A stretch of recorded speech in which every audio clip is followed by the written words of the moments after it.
तो आज हम बात करने वाले हैं बैंकिंग अवेयरनेस की 10 बेसिक टर्म्स के बारे में जो हर किसी को पता होने चाहिए। आजकल डिजिटल युग है तो बैंकों के बारे में सामान्य जानकारी सभी को होनी चाहिए, इसीलिए ये वीडियो जनरेट किया है। तो सबसे पहले हम बात करते हैं अकाउंट के बारे में। तो अकाउंट क्या होता है? खाता। एक खाता उन सभी लेन देन का एक रिकॉर्ड है जो दो लोगों या लेन देनकर्ताओं के बीच में होता है। इस लेन देन में एक ही व्यवसाय के दो डिपार्टमेंट में हो सकते हैं। खाता व्यापार लेन देन की रिकॉर्डिंग की सभी प्रणालियों में एक बेसिक एलिमेंट के रूप में कार्य करता है। पर जब खुदरा व्यापार रिटेल ट्रेडिंग की बात आती है तो एक खाता क्रेडिट सुविधा रेफर करता है जो स्वचालित रूप से एक ग्राहक को दिया जाता है, जिसके साथ खाता जुड़ा होता है और संचालित होता है। तो मित्रों, ये होता है अकाउंट। बेसिकली अकाउंट की डिटेल ये होती है। उसके बाद में हम बात करते हैं कि सामान्य शब्दों में एक खाता उन सभी लेन देन का एक सिस्टमेटिक रिप्रेजेंटेशन है जो एक व्यक्ति करता है। यह उनकी बचत के साथ साथ उन पैसों को दिखाता है जो उन्होंने डेबिट या क्रेडिट किए हैं। उसके बाद में हम बात करते हैं एस्टेट या फिर परिसंपत्ति।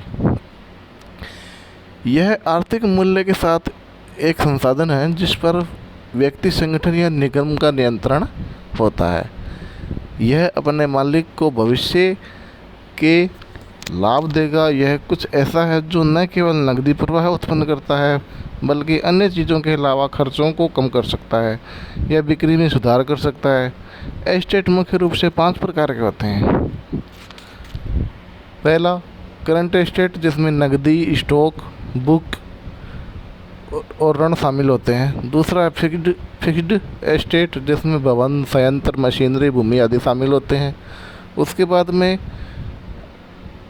अमूर्त आस्तियाँ, जिनमें कोई भी भौतिक उपस्थिति नहीं होती, जैसे पेटेंट है, कॉपीराइट है, सद्भावना है या फिर ट्रेडमार्क है।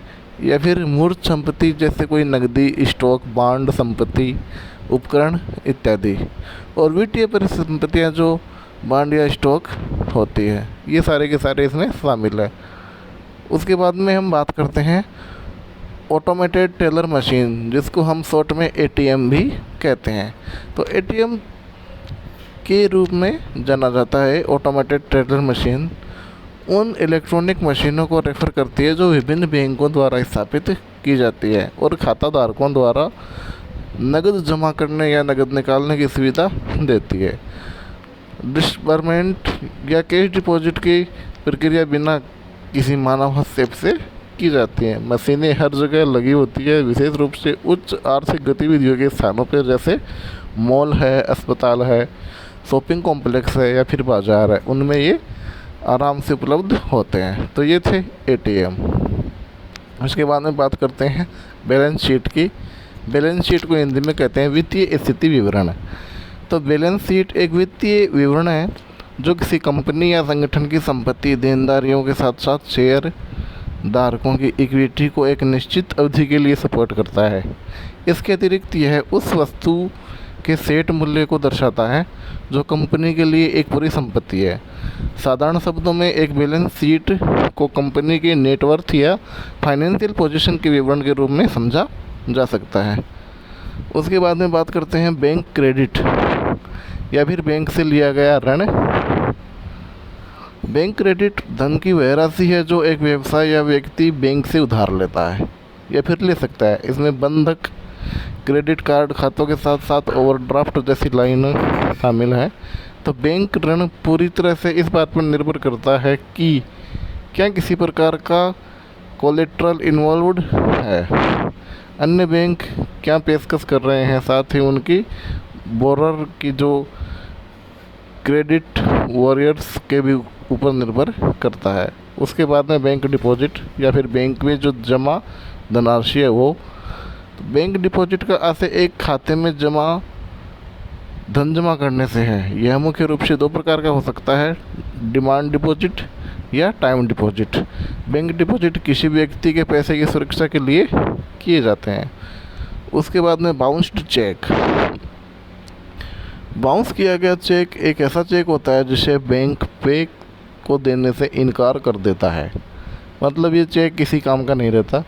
बाउंस चेक की स्थिति आमतौर पर तब होती है जब सिग्नेचर मिसमैच या अन्य वैध कारणों के अलावा भुगतानकर्ता के खाते में अपर्याप्त धनराशि होती है।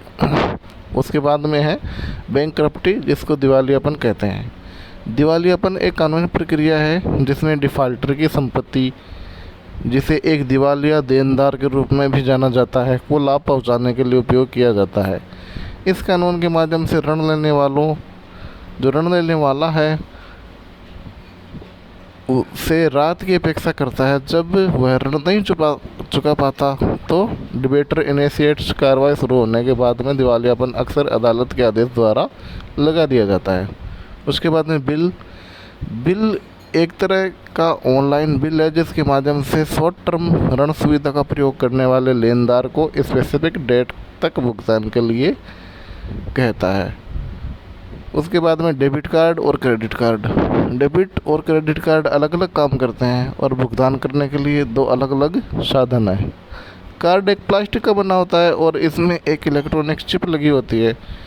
डेबिट कार्ड का उपयोग पैसे निकालने या अपने बैंक खातों से भुगतान करने के लिए किया जाता है, जबकि क्रेडिट कार्ड का उपयोग बैंक से क्रेडिट लेने की अनुमति देता है। तो इस वीडियो में केवल इतना ही, मिलते हैं अगली वीडियो के साथ।